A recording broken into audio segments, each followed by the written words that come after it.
Je m'appelle Sœur Jeanne-Marie, je suis ermite diocésaine consacrée. J'appartiens à un diocèse de l'Ouest ontarien. Je suis française, je suis arrivée il y a 20 ans exactement, comme immigrante. Mais avant ça, j'étais venue en vacances 2 fois, en hiver et en été, au Québec. Et j'étais vraiment tombée en amour pour votre beau pays. Voilà pourquoi je suis revenue.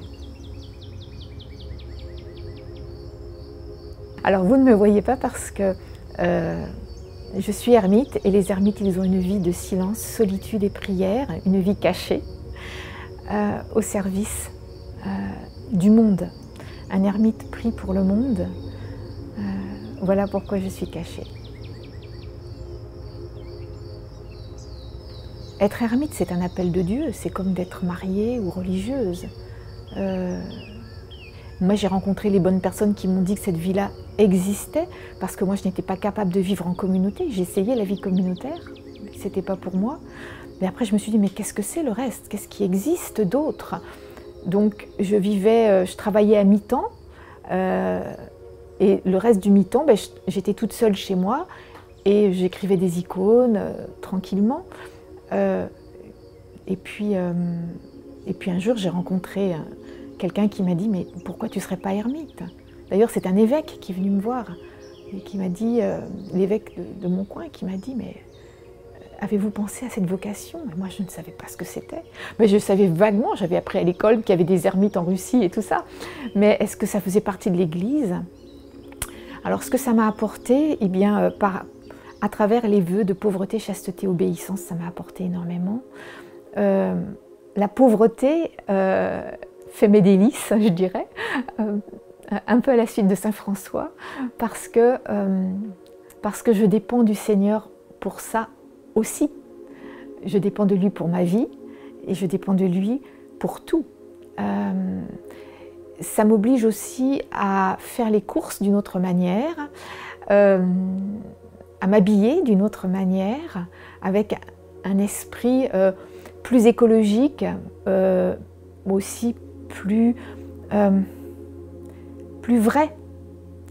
Je n'ai pas de télévision. Alors, j'ai Internet, bien sûr, mais après, je fais mes choix de ce que je regarde ou pas.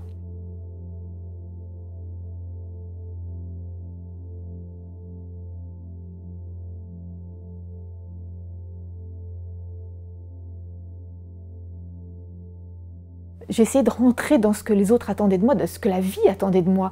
Mes grands-parents, bien sûr que tu vas te marier, puis comme ta maman, tu vas avoir 4 enfants. Oui, mamie, oui. Mais c'était pas ça que j'avais dans le cœur. Mais moi, je voulais faire comme les autres. Je voulais me marier, avoir un chien, 2 voitures et des enfants. Et ça a été dur. Je voulais vraiment des enfants.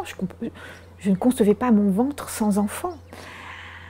Et le Seigneur m'a conduite, ça a été dur, non pas de dire que je n'aurai pas d'enfant, mais c'est un cheminement qui est difficile parce que quand on ne se rend pas compte que ce n'est pas que nos rêves qui me semblaient totalement normaux et légitimes, de se dire un mari, des enfants, c'est normal, un métier aussi, de faire quelque chose, eh bien ça ne marche pas. Et de fil en aiguille, de retraite, en prière. Et aujourd'hui, j'ai 58 ans. Et je goûte une paix qui est absolument extraordinaire. C'est pas facile tous les jours, mais quelle est la vocation qui est facile tous les jours? Aucune. Je goûte une joie de savoir que je suis à ma place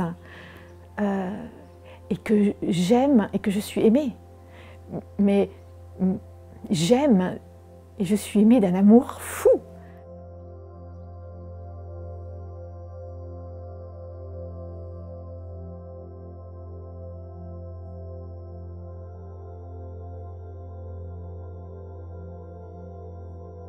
Moi, j'ai toujours été artiste, par un don, pas par des études. Et puis, un jour, j'ai découvert, disons que quand je regardais les icônes, je ne trouvais pas ça beau, parce que je ne comprenais pas. Et puis, un jour, quelqu'un a vu mes dons artistiques et elle m'a proposé une initiation à l'icône. Alors j'ai essayé, et alors là, ça fait comme des pop-corns. Quand les pop-corns, ils explosent, et ça a fait tout un tas de connexions dans ma tête. Le fait de se dire, ça y est, j'ai enfin trouvé comment servir le Seigneur par mon art. Parce que peindre des tableaux, oui, mais l'icône, c'est beaucoup plus profond que ça. C'est complètement lié à la Bible, ce sont des pages de la Bible.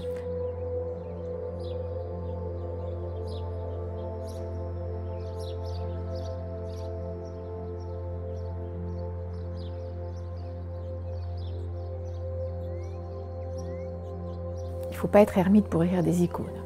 Cependant, on ne peut pas avoir un téléphone ici, la télé en face, parce que ça demande un travail intérieur. Je connais des iconographes qui sont mamans et qui gèrent et qui font tout ça au milieu du salon. Mais bon, les enfants sont à l'école aussi. L'icône est une prière. Alors, est-ce qu'il faut, je dirais aussi, la question, est-ce qu'il faut être artiste pour écrire une icône? Parce que ça aussi, c'est important. Tous les artistes, disons que tous les iconographes sont des artistes, mais tous les artistes ne peuvent pas être iconographes. Parce que, comme on le verra plus tard, ça demande une relation très particulière à la Bible et au sacrement. Une icône, ce n'est pas une œuvre d'art. Quand on voit des icônes du XIIe, XIe, Xe siècle, il y en a qui sont assez tordus, assez bizarres, on peut dire assez bizarres quand on n'est pas dedans. Mais une icône, ce n'est pas une œuvre d'art. Une icône, ça ne doit pas être beau, au sens du canon de la beauté que nous avons aujourd'hui. Mais une icône, ça doit conduire à la prière. Alors, une icône, c'est une page d'écriture. Il faut garder ça à l'esprit qu'on ne peut pas inventer une icône, par exemple, de la Vierge Marie qui va faire les courses avec Sainte Élisabeth, et puis les deux enfants qui jouent dehors, Jésus et Jean-Baptiste. Parce que ce n'est pas dans la Bible. Une icône, c'est une page d'écriture qui vient de la Bible, de la tradition de l'Église. Par exemple, Sainte Anne et Saint Joachim ne sont pas dans la Bible, mais ils font partie de la tradition de l'Église. Ça vient de la vie des saints aussi, ce n'est pas dans la Bible, mais c'est reconnu par l'Église. Donc toujours se raccrocher à l'Église universelle.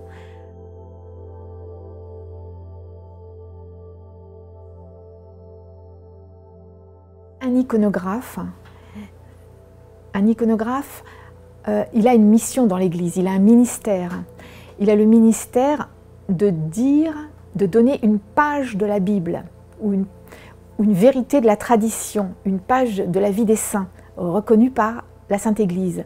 Quand je vous dis la Sainte Église, ce n'est pas seulement l'Église romaine, c'est l'Église chrétienne. Quand j'ai rencontré l'icône, ça m'a vraiment interpellée. Mais c'est pas seulement au-delà de ce qu'est une icône, c'est aussi comment elle est fabriquée. Et tout a des symboles. Une icône, on commence par mettre un tissu blanc sur une planche. Et ça, on peut le remettre dans le contexte d'un drap d'autel qu'on pose sur un autel. Donc tout est sacré.